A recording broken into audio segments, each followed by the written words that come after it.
Nous continuons notre petite balade dans la connaissance. Aujourd'hui, je veux que on essaie de parler de moi en tant que personne, c'est-à-dire de toi. Quand on peut dire opinion personnelle, point de vue personnel, selon toi qui regardes les choses. Quand on peut jauger ta conscience à toi.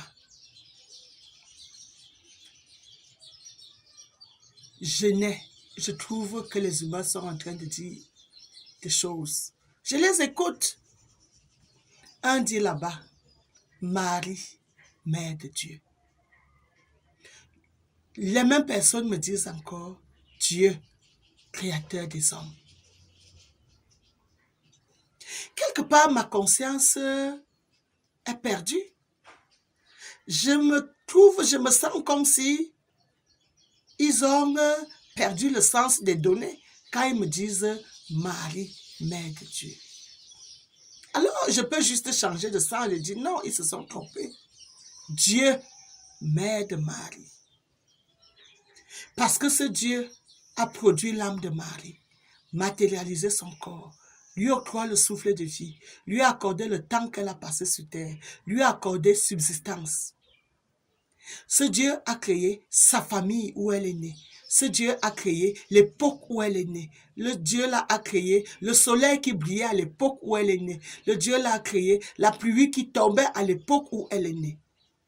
Alors, la logique voudrait que Dieu soit la mère de Marie et non que Marie soit la mère de Dieu. Ça, c'est de moi à vous. D'une façon consciente encore,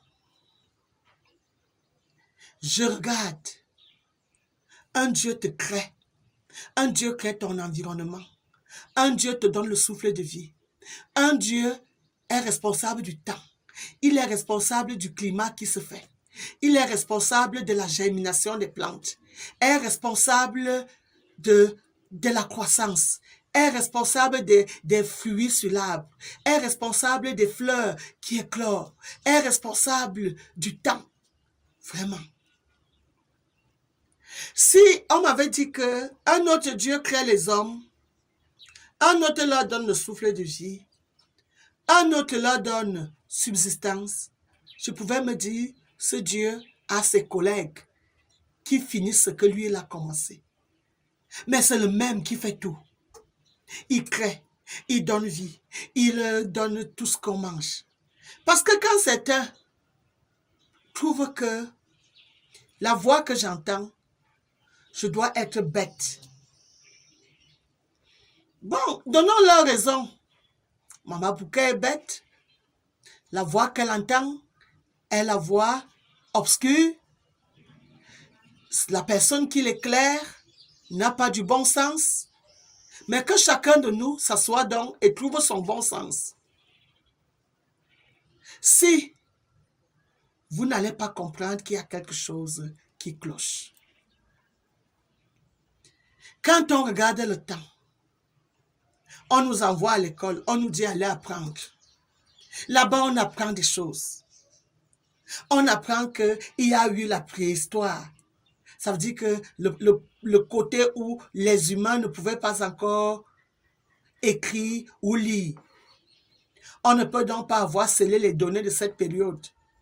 Il y a eu la préhistoire, il y a eu l'Antiquité, il y a eu le Moyen-Âge, il y a eu le temps moderne, il y a le temps contemporain. On nous définit que nous sommes au temps contemporain. Et on nous demande, nous, au temps contemporain, d'aller chercher aide aux êtres de l'Antiquité. Jaugeons notre conscience. Si ce n'est pas le même être qui avait donné la vie à ceux qui étaient à la préhistoire, à ceux qui étaient à l'Antiquité, à ceux qui étaient au Moyen-Âge, à ceux qui étaient au temps moderne et qui nous donne le souffle de vie, pourquoi l'appellerez-vous éternel? S'il est éternel, C'est que nous qui sommes là maintenant, nous nous nourrissons de quoi? Nous nous nourrissons des aliments qui sont présents maintenant. Notre corps est à l'aise au climat de maintenant. On s'abreuve de la pluie de maintenant. On contemple le ciel de maintenant. S'il y a un arc-en-ciel qui sort là, c'est l'arc-en-ciel de maintenant. Si le tonnerre gronde là, c'est le tonnerre de maintenant que j'entends et qui me fait comprendre qu'il y a un Dieu maintenant. Mes bien-aimés, c'est bien beau de dire que nous devons suivre bêtement ce que les autres ont constaté et que nous, on n'a plus rien à constater. C'est faux. Ils ont constaté à leur niveau. Nous avions constaté et nous sommes en train de constater les réalités de maintenant. Est-ce que vous savez qu'il y a une théorie qui a stipulé que la Terre était fixe et que ce sont les autres astres qui tournaient autour de la Terre et qu'elle a eu ses limites et que quelqu'un d'autre a constaté que non, c'est plutôt la Terre qui tourne et que d'autres astres sont fixes et que les données ont changé parce qu'il aurait fait une découverte. Sommes-nous encore au temps où on nous dit le soleil se lève à gauche et part se coucher à droite? Ce temps-là est dépassé.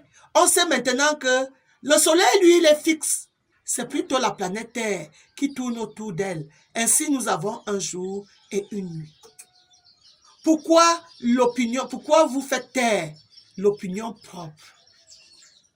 Pourquoi vous ne comprenez pas il peut aussi arriver que les autres se soient trompés et que vous ne vous prosternez pas devant leur dire, comme si nous aujourd'hui, nos yeux ne sont pas des yeux, nos oreilles ne sont pas des oreilles et que nos cerveaux ne peuvent point penser.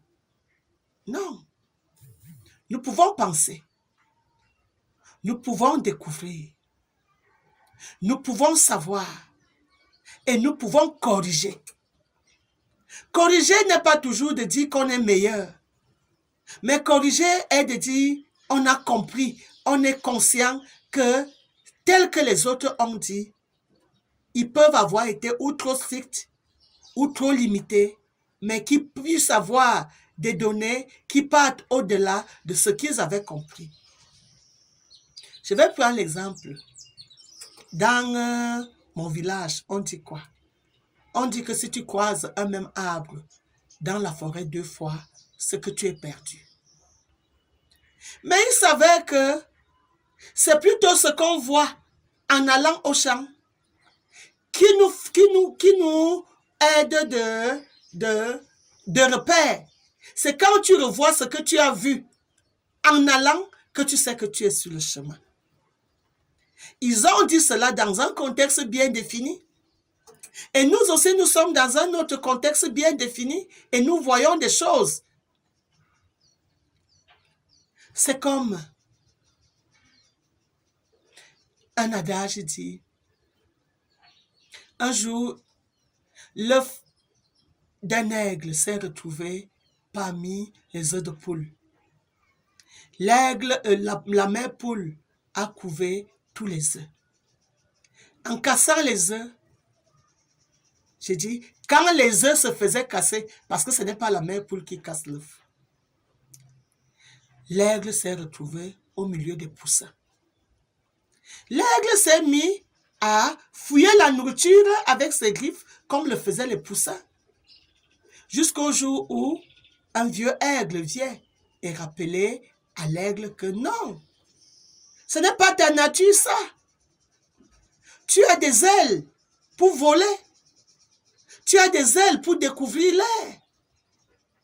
Ce n'est pas parce que tu as grandi au milieu des poules que tu es devenu une poule. Alors, l'aigle a déployé les ailes, a constaté que ses ailes étaient plus fortes et il a pris son envol.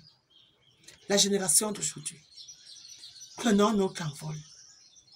Nous avons besoin d'un repère sûr, d'un repère normal pour évoluer. Et le repère des autres n'est pas notre repère. Car ils ont fait face à leurs défis de cette époque. Nous avons nos défis à notre époque-ci. Ayons toujours notre opinion. Et si on quitte le niveau d'opinion personnelle, que chacun regarde sa responsabilité personnelle face à son bien-être et face au bien-être de l'environnement dans lequel nous appartenons. Parce que si chacun prend ses responsabilités en main, on aura un futur meilleur.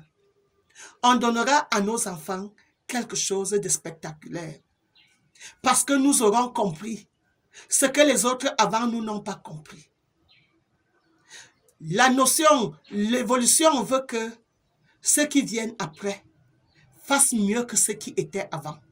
Et non le contraire. Évoluons en regardant vers l'avant. Évoluons en découvrant les réalités et en ajoutant notre élément dans le puzzle de la construction de ce monde. Et nous allons comprendre que Dieu, il est Dieu pour nous tous. Il n'a pas été plus Dieu pour les autres que pour nous. Il est Dieu pour nous tous. Et de la même façon qu'il a soutenu les autres dans le passé, il nous soutient aujourd'hui. Nous n'avons pas besoin absolument des témoignages des autres. Chacun de nous est un témoignage. Allons même dans le sens contraire de ce que les autres ont vu. On découvrira ce que eux, ils n'avaient pas vu.